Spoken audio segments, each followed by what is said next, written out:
نهم سپارہ پنځلسم رکو سورہ الانفال اولنی رکو نهم سپارہ پنځلسم رکو سورہ انفال اولنی رکو بسم اللہ الرحمن الرحیم یسألونک عن الانفال اے محبوبتان غنیمتن متعلق تپوس کوي قل تورتو فرمائے الانفال للہ والرسول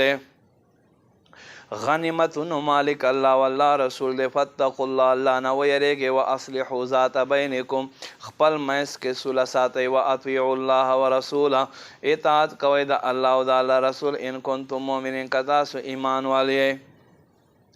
انما المؤمنون الذين بشك ایمان والاغ خلق اذا ذکر الله ہر کلچ اللہ یادیگی وجلت قلوبهم دیزون ویریگی و اذا تلیت علیہم آیاته سوقت چې تلاوت کیږي د آیتونه په دی باندې زادت هم ایمان دوی ایمان ترقی کوي او علی ربهم یتوکلون او دوی په خپل رب باور کوي الذين خلقوا يقيمون الصلاة چې مونږ ودروي و مما رزقناهم ينفقون او زمونږ ورکړی شوی رزق زمونږ په لار کې ورکوي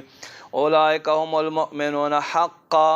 دک پاخ مسلمان دی لهم دی د پاره درجاتون درجې دی عند ربهم دوی رب خواته و مغفرتون او بخنه و رزق کریم او عزت والا روزی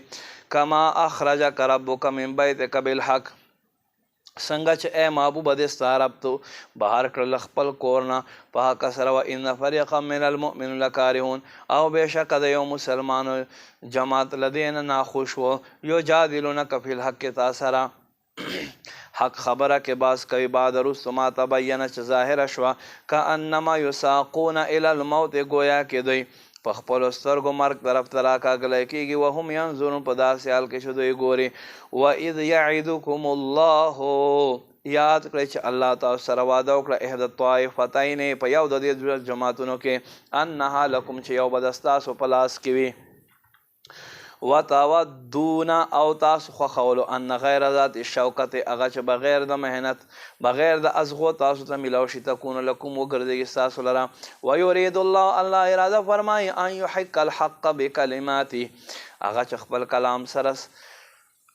هر څه صحیح وګرځوي ستاسو تر مخه ویقطع دابر الکافرین دا کافرانو زیل کټ کی ولیحق الحق او لپاره دې چې حق کی ویبطل الباطل او باطل یعنی دروغ میټاو کی ولو کرہ المجرمون اگر چې مجرمان نه خوښوي استغیثون ربکم یاد کوي چې تاسو فریاد کولو خپل رب ته فاستجاب لکم پس د تاسو دعا قبول کړه انی ممدکم بشک تاسو مدد کوم به الفین پزر من الملائکه فرشتو سره مردفین چې لگاتار برا رواني وي وما جعله الله الا بشرا الله ونګرځولو مگر زیر استاسو د پاره ولتطمئن به قلوبکم لپاره د استاسونه په دې سره مطمئن شي ومن نصر الا من عند الله او مدد نشته مگر الله له جانبه ان الله عزیز حکیم بشک الله غالب حکمت والده